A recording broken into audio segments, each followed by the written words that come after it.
Hi, David Vizard here. And you are watching PowerTech 10. To be honest, we have absolutely a ton of things here to show you next year. I don't know if I'm going to get through them all, but I'm just going to have a read you out a list of some of the things. Right, let me just consult my trusty Goodson notepad here. This may be the reason why he needs a notepad. Ignore that. What did I do wrong? Let's zoom back here. And you'll see that I'm surrounded by a near forest of cylinder heads. Well, these are just some of the projects I've got going here. And what I hope to do this following year is really put some meaning into that intro that I often use. Give me a few minutes of your time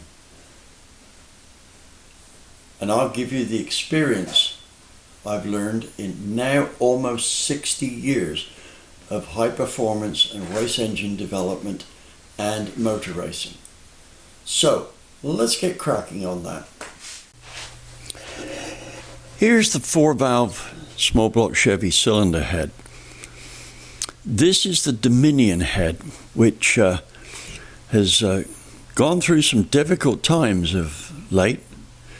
When I say of late, I'm talking about the last 20 years.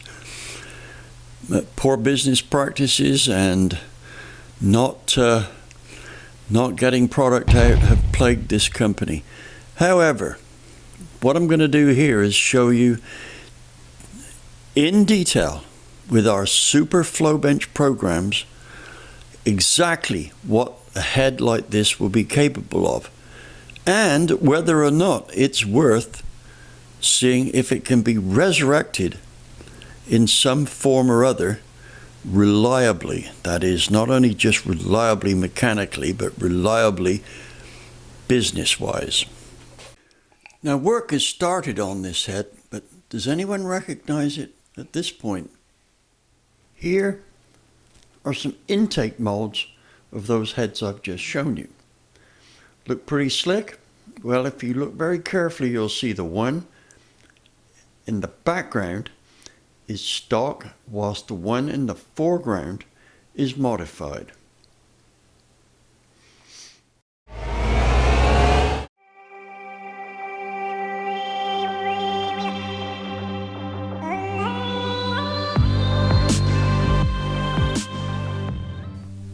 Marvin, what do you think about DV being called just a journalist? I mean, come on, we both know that he's more than that. He's an engineer first and foremost.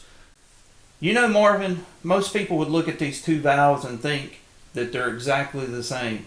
One's titanium and one is steel. And I feel like that's the way people do DV. They look at him as an automotive journalist, but really he's an engineer that's doing journalism work. What's the difference? A huge difference. My name is Andy Wood from Unity Motorsports Garage. This year in 2022, this is a taste of what DV is going to give his audience. It's going to be nothing less than spectacular because he's going to give you all of the year's teachings that he has all rolled up in videos, and that is a true treasure. So if you want to come along, make sure you like, share, subscribe to the channel, and make sure you get all the notifications because this will change you into a winner.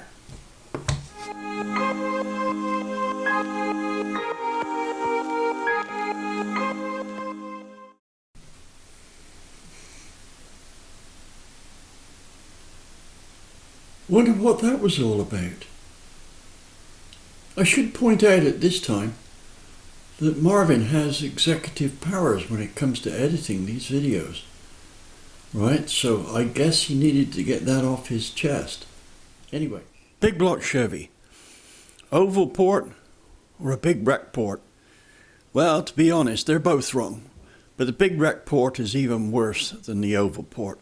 Good oval port will serve you well. But that isn't even right. Here's the form you need. Something more like this. And look down there. What's this port worth? about 40 horsepower over a conventional port. Well, I don't want to seem like I'm biased toward AFR heads, but here's a head that was on one of our race cars. And it made something like 200 passes down the drag strip and was never beaten. Not even by cars with engines as much as 200 inches more.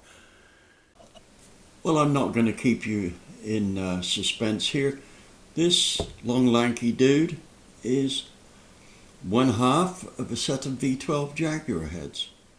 I've heard say that some people have a problem getting over 500 horsepower from these engines.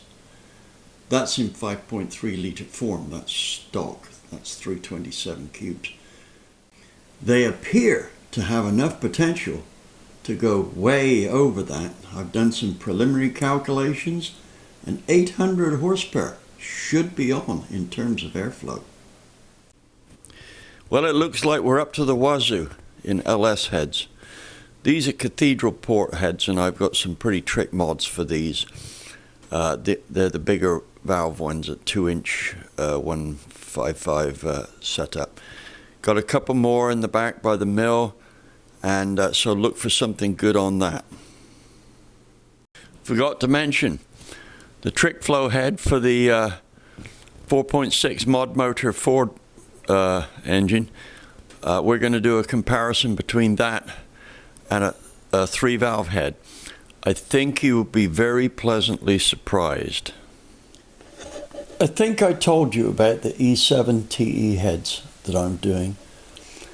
Well, there'll be super heads, and I'll talk about the engine project that's going on in probably part 2 or 3 of this What's New for 22.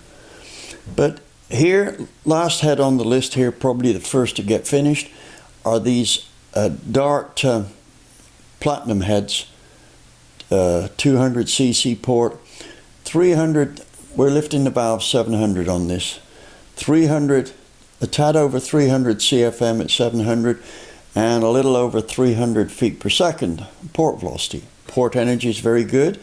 These are going on Marvin's 406, and it will be equipped with a tunnel ram. The engine is intended for his truck. We are looking for some good horsepower, but at the end of the day, a truck needs foot-pounds, and that's what we're hoping to get here. It'll be a pump gas engine, 10.5 to 1, and I think I'd like to see something like 1.45 foot-pounds per cube on this. We'll see. And I will also do a demonstration, an undisputable demonstration of why port energy is important, using this port as a halfway stage. Well, I'm sure you can see there's a lot of cylinder heads on the agenda. But cylinder heads isn't the only thing that we're going to be doing. I want to introduce you to a new team member. This is Dave McLean, and he has a shop down in that way. And he does a lot of Ford engines, especially small blocks, but that is not his only forte. He's pretty good at doing short track, dirt track engines, circle track. So let me just introduce Dave here, a quickie, so you can see who he is, but we will be doing a proper introduction in the next video, which will be at part 2 of this series, and it will have the stuff we're going to do on carburation and induction. So we'll talk about that. Hi, my name's Dave McLean, and I'm going to be helping David on a very interesting project, the likes of which you've probably never seen before. So stay tuned and I'll tell you all about it. If you like what you're seeing in our videos, we do need you to like and subscribe.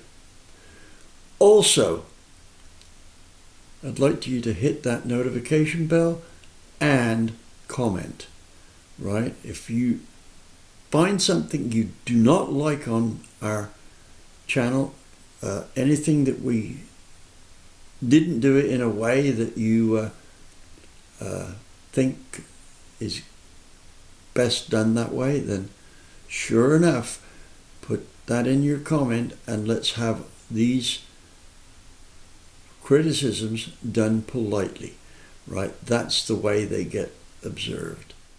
Look out for part 2 coming up very shortly, and thank you for watching.